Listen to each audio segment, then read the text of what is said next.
Assalamualaikum warahmatullahi wabarakatuh, guys.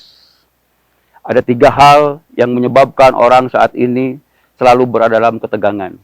Yang pertama adalah innalillahi wa inna ilaihi roji'un yang sering berkumandang di sejumlah masjid.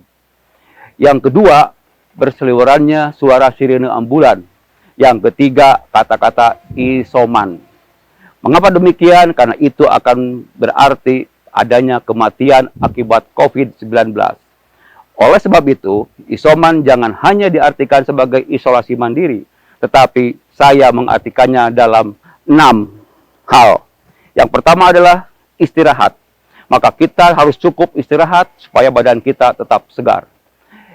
Yang kedua, S itu adalah sare alias tidur. Maka tidur akan mengistirahatkan semuanya. Jangan terlalu banyak begadang, karena begadang itu tidak ada artinya. Dan begadang boleh asal ada perlunya. Demikian kata Rhoma Irama. Yang ketiga adalah O. O itu adalah ocon. Ocon berarti bersenda gurau. Itu penting karena ocon bisa menguatkan imun kita, menghilangkan stres, dan meningkatkan kegembiraan. Yang keempat adalah moyan. Moyan zaman dulu itu dianggap orang yang tidak punya pekerjaan. Tapi ketika COVID masuk, maka moyan dianjurkan oleh pemerintah. Dan ketika moyan dianjurkan pemerintah, maka banyak orang yang melakukannya. Oleh sebab itu, moyan harus dilakukan. Yang kelima adalah amengan. Amengan bisa berarti jalan-jalan, bisa berarti olahraga, sepanjang protokol kesehatan tetap digunakan.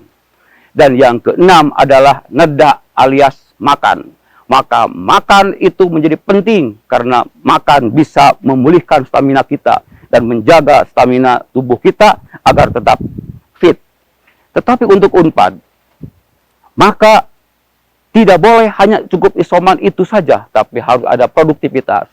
Maka produktivitas yang dilakukan oleh warga Unpad, baik tendik, dosen maupun mahasiswa, harus dalam kerangka isoman. I-nya adalah integritas. Maka warga Unpad siapapun harus memiliki integritas. Mementingkan kepentingan lembaga, mengabaikan kepentingan yang lain. Dan menempatkan kepentingan lembaga di atas kepentingan yang lain. Mengorbankan diri sendiri untuk lembaganya. Maka itu integritas.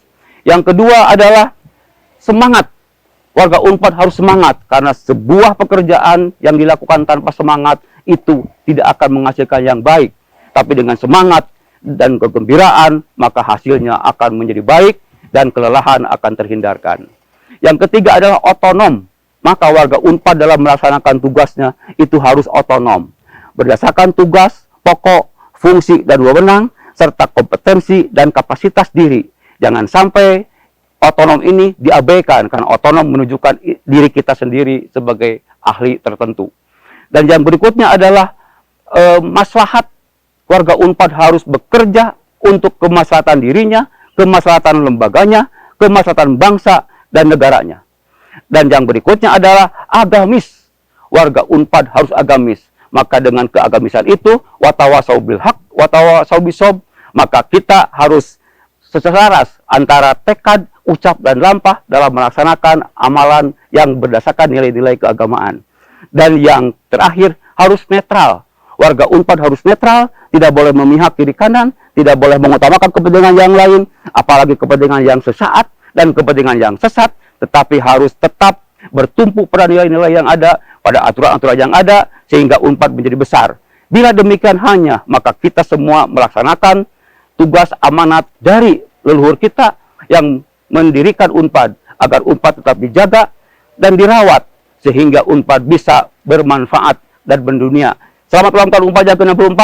Semoga laksana separeja. Assalamualaikum warahmatullahi wabarakatuh.